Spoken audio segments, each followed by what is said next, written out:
Hoje, aqui no Clube do Champanhe, eu vou conversar com o Dr. Hernani Garcia. O Dr. Hernani é oftalmologista e nós vamos conversar sobre problemas relacionados à visão e a mudança na cor dos olhos.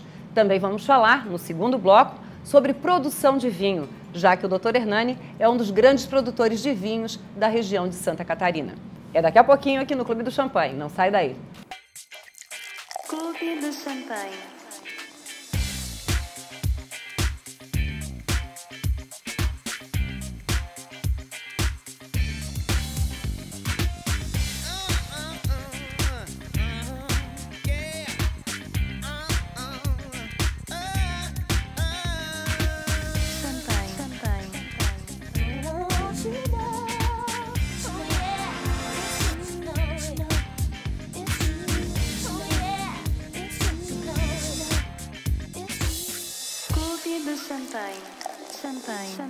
Muita gente está adotando a prática de mudar a cor dos olhos. Isso é perigoso ou não, doutor Hernani Garcia? É uma prática saudável ou não? Pura vaidade, né? Eu penso que, dependendo da maneira, né, que vai se tentar fazer essa mudança de cor dos olhos, pode se tornar um procedimento de risco e trazendo até consequências muito graves para a pessoa, né? Tem casos até de comprometimento visual, com perda de visão. Como é que é feita essa mudança?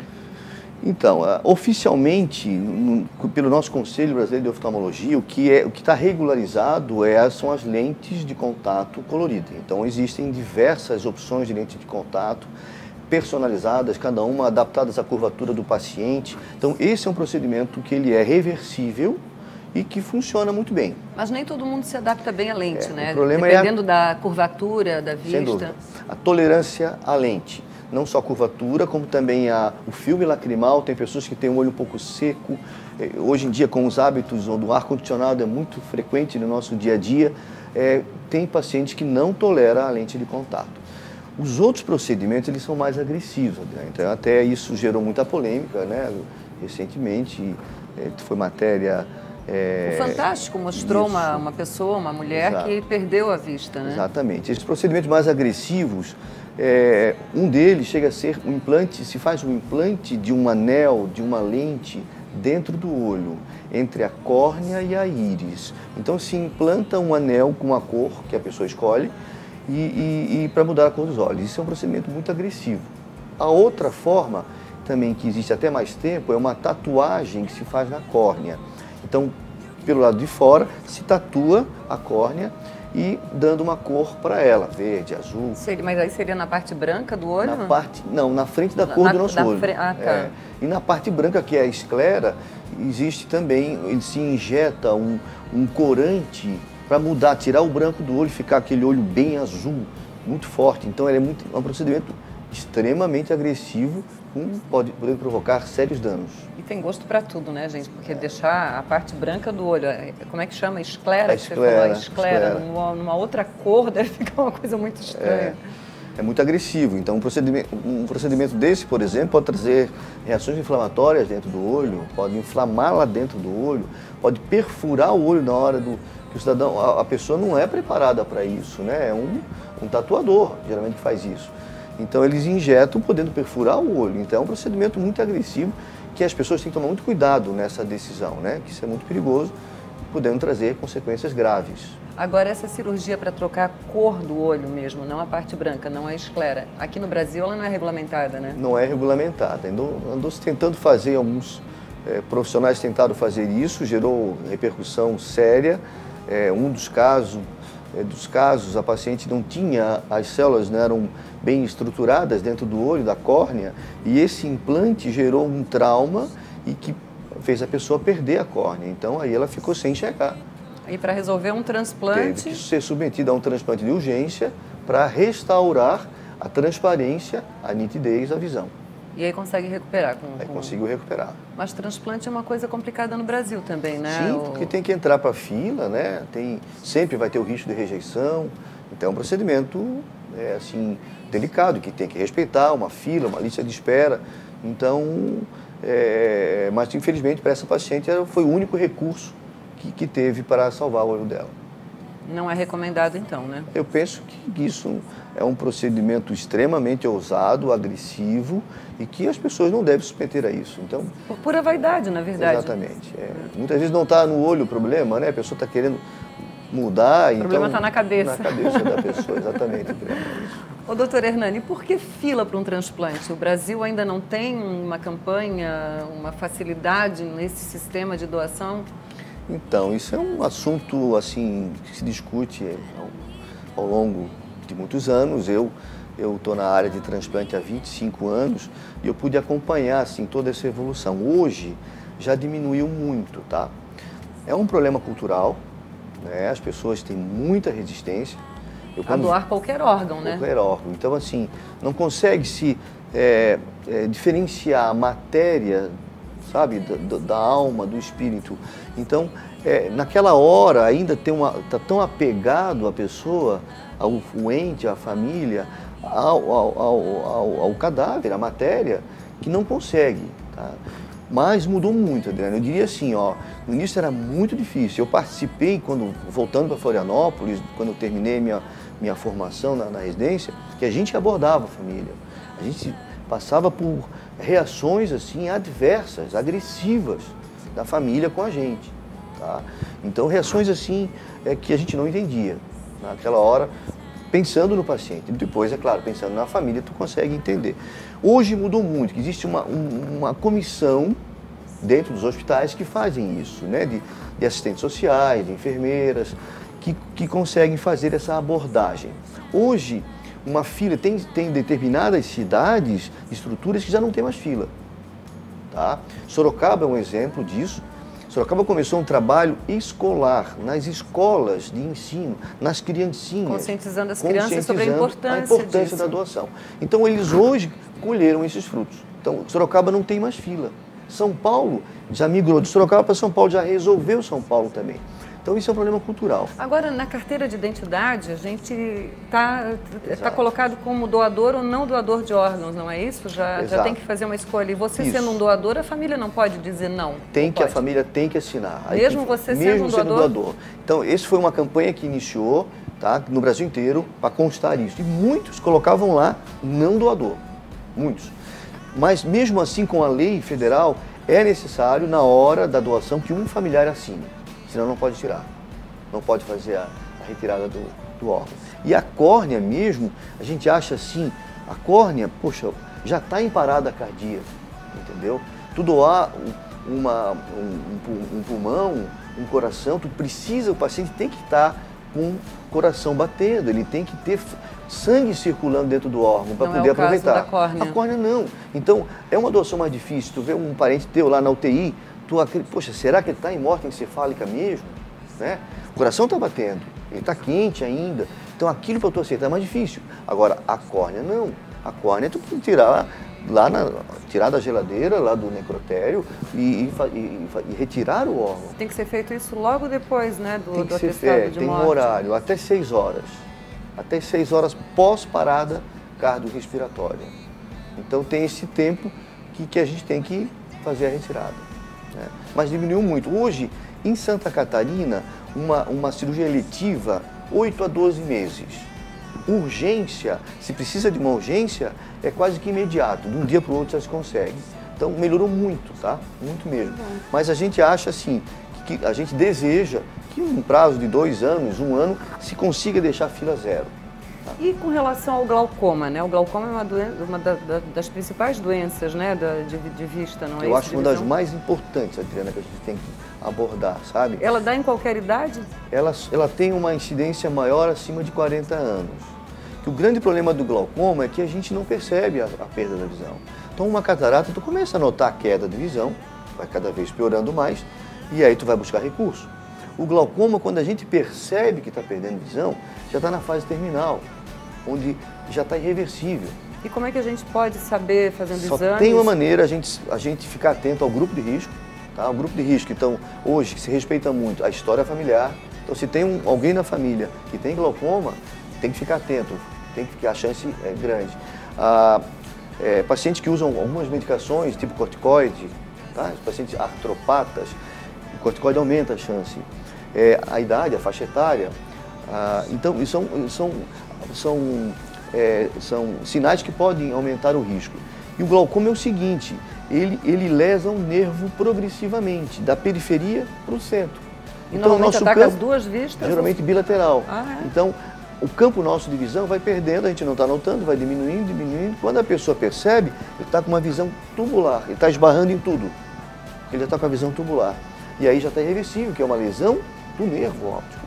Então, por isso que eu acho que o glaucoma é um dos pontos mais importantes de prevenção. E se descoberto a tempo? Se descoberto a tempo, hoje, inúmeros colírios, muito pouco se opera glaucoma, antigamente se operava mais. Hoje avançou tanto as drogas, as medicações, que tu consegue controlar só com colírio. Então tu faz combinações, um colírio, dois, então tu consegue ajustar para o paciente o colírio certo e isso pronto, ele resolve, vai e toca a vidinha dele na boa. Falar em colírio, muita gente tem mania de usar um colírio quase que diariamente. Isso aí tem algum problema? Não? Pode causar algum problema? Depende do colírio. Hoje os colírios lubrificantes, tá, pelos nossos hábitos, que é onde está muito comum o computador, o ar-condicionado, evapora muito a lágrima e começa a ter ressecamento de superfície do olho, tá? Aí começa a arder, ficar vermelho, incomodar no final do dia. Então a gente está usando com muita frequência. Aí hoje ganha muito espaço os colírios que não tem conservante. Então são lágrimas artificiais sem conservante. Então esse não tem problema, tu pode usar ele de hora em hora, meia hora, não tem problema. Aliás, você falou no computador, né? Eu, por exemplo, trabalho direto no computador e isso prejudica a visão?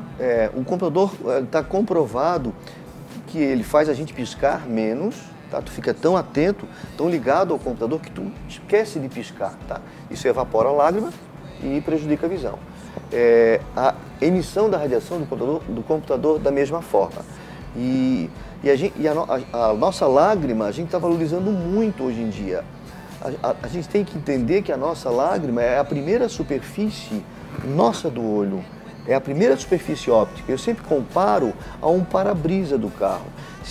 Se ele está sendo bem limpinho, se o líquido que está escorrendo sobre ele está deixando bem transparente, bem lisinho, perfeita a visão.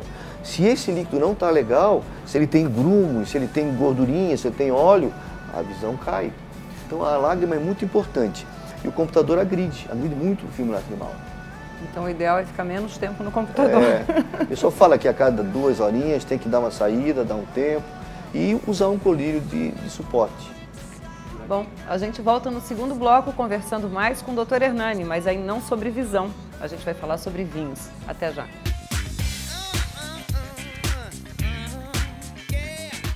No primeiro bloco, eu conversei com o Dr. Hernani Garcia, oftalmologista e dono do Hospital de Olhos de Florianópolis. E agora, nós vamos conversar sobre vinhos. O Dr. Hernani é um grande conhecedor do assunto e, inclusive, cultiva uvas, produz vinho, né, Hernani? Exatamente, Adriana.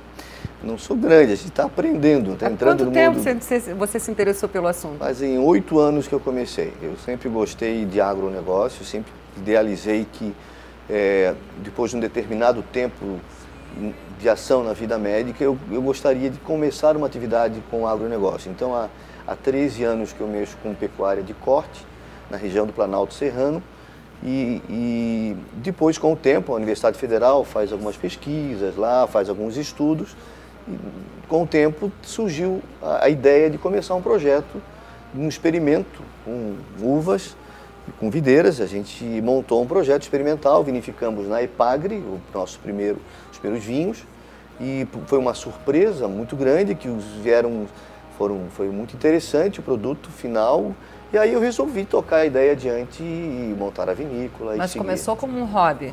Exato, começou como um experimento, mas eu penso em sobreviver do agronegócio. Eu quero ter o agronegócio como a minha segunda atividade profissional. Eu acho que a medicina vai muito bem até um determinado ponto. O desgaste nosso, o relacionamento médico-paciente para a gente fazer uma medicina assim, de envolvimento, de comprometimento, nos traz um desgaste muito grande, sabe? A nossa família, a gente vê que os filhos da gente como sentem a falta da gente. Então eu tenho programado até um determinado tempo na vida médica e vou migrar para o agronegócio depois de um determinado ponto. E já é um sucesso, né? São quantos vinhos produzidos anualmente? Esse ano vamos engarrafar por volta de 30 mil garrafas esse ano. E tem champanhe também, né? Exato. Aliás, essas duas aqui são produzidas lá. Abreu e Garcia. Abreu e Garcia, isso. E essa aqui, qual a diferença? Nós estamos com... São os dois espumantes que estão no mercado. A primeira é uma método champenoise. Essa é uma método champenoise, uma tradicional com chardonnay e pinot noir, feito com a fermentação na garrafa, né? Bem no método da região de Champagne mesmo. Vai girando a garrafa, isso, né? E branca. E a outra, que já está mais tempo no mercado, é uma Brut Rosé com método Charmat. É um espumante extremamente interessante, onde a gente fez ela de uvas difíceis. Fizemos através da Merlot e da Cabernet Sauvignon, que são uvas potentes, né? E que a gente conseguiu elaborar um produto muito elegante, com aromas tropicais, com goiaba. É um espumante que a aceitação no mercado nos surpreendeu, sabe? É uma brincadeira que a gente falou que deu certo. Por quê? Porque ela é feita, Adriana, a gente quando vai no vinhedo, que ele está em fase final de maturação, entrando para a fase final de maturação, tu tens que tirar alguns cachos para dar mais potência para aqueles que vão ficar, dar mais concentração de açúcar. Então tu faz um raleio, que a gente diz, aquilo ia fora. São uvas boas, mas que elas estão ácidas ainda. Para fazer vinho tranquilo, para fazer vinho tinto, não é legal. E o nosso grande mago Jean-Pierre Rosier fez essa brincadeira. Ele pegou e disso aí ele fez espumante. E o clima desse ano foi favorável à produção dos vinhos? Esse ano, as uvas que foram colhidas um pouco mais cedo foram melhores. Depois teve um período que choveu um pouquinho, a gente teve um pouquinho de dificuldade na colheita, sabe? Então, cada ano, cada safra tem os seus segredos, assim, né? Então, por isso que o vinho, a gente fala que o vinho tem vida por isso, porque ele se manifesta, depende muito do clima, chove, o tempo está bom, então tem que saber jogar com o clima. Que tipo de vinhos vocês estão produzindo? Malbec? Nós temos as variedades de Cabernet Sauvignon, Merlot, Malbec e Pinot Noir. Das brancas temos Chardonnay, Sauvignon Blanc e Vermentino, que vai ser a primeira produção esse ano de Vermentino. Muita gente pensa que o vinho branco é feito de uvas brancas, né? Não é o caso. Não é o caso. O Pinot Noir é um exemplo, que é uma uva... Porque assim, o que vai dar cor do vinho é a casca, né? Então, o Pinot é um exemplo desse, essa espumante branca feita de Pinot Noir, né? Então, depende, a casca do vinho em contato na maceração é que vai dar a cor dele. Tem muita gente que gosta do vinho tinto, mas prefere beber o vinho tinto gelado. Você acha isso errado? Tem pessoas que dizem, não, porque na Europa o clima realmente é frio, então lá dá para beber na temperatura ambiente. A temperatura do vinho é muito importante, a gente cada vez mais valoriza isso, tá?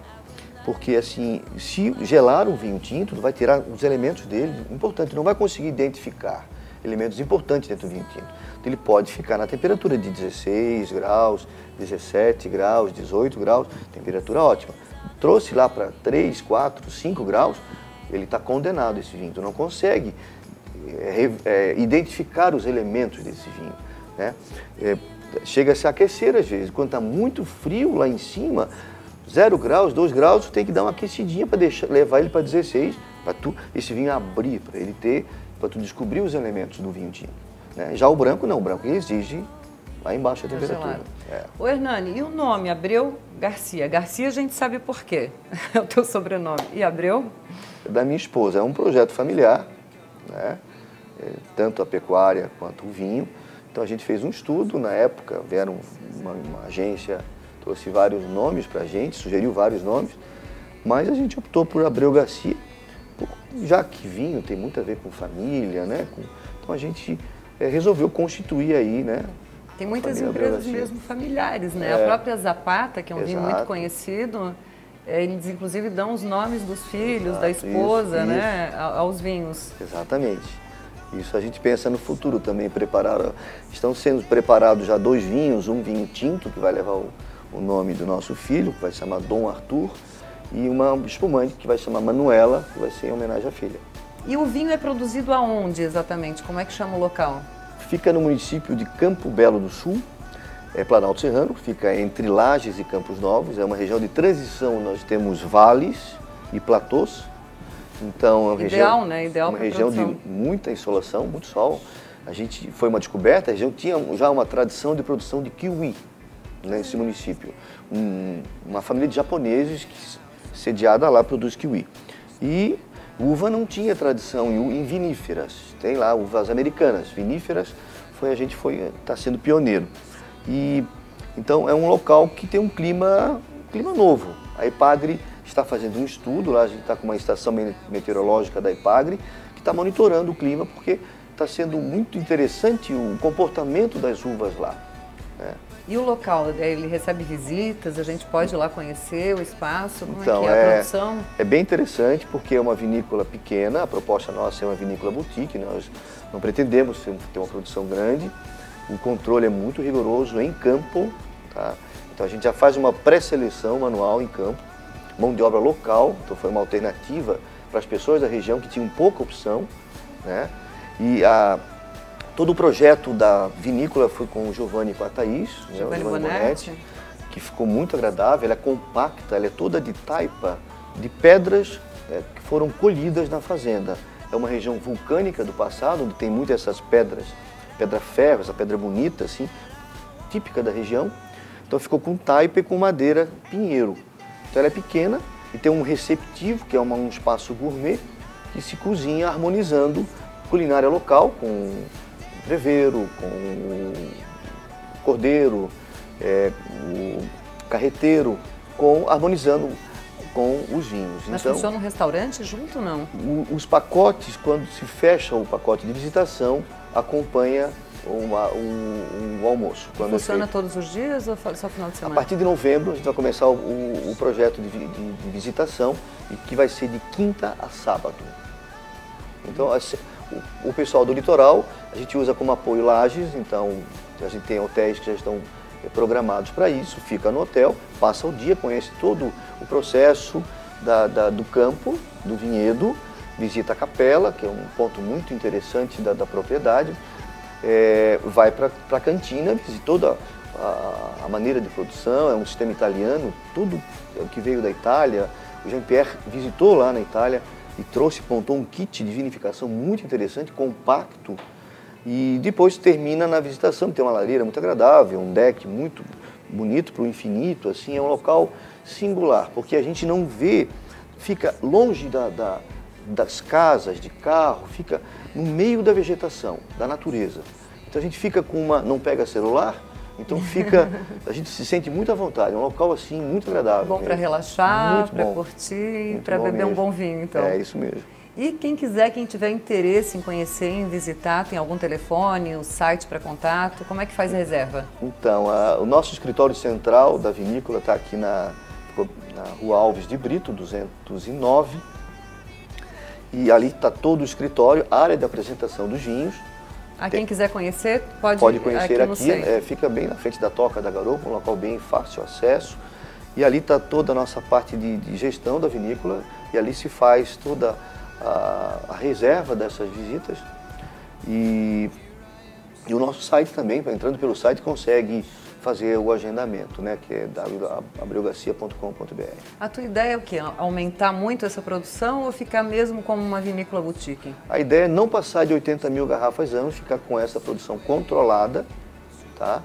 Mesmo porque, Adriana, vender vinho não é fácil, sabe? A gente entrou agora para a área comercial, tá? Existe muito vinho no mundo, a gente tem uma dificuldade enorme com os impostos no Brasil, a gente tem que estar interpretando a lei para conseguir competir, tá?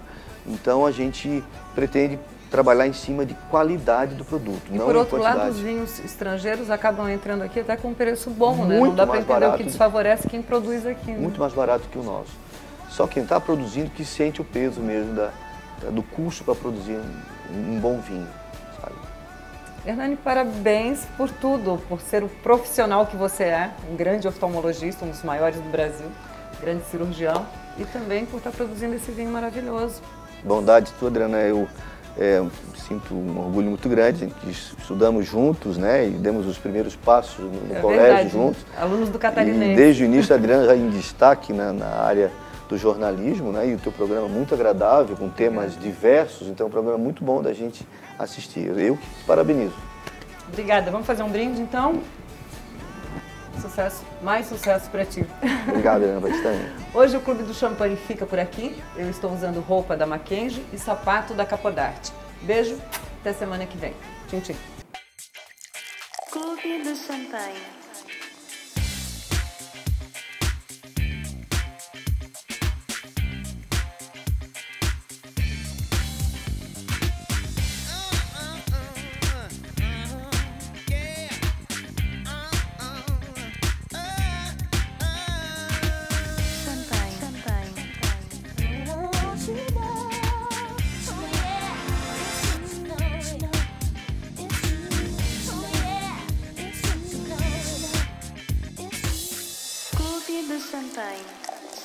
Champanhe.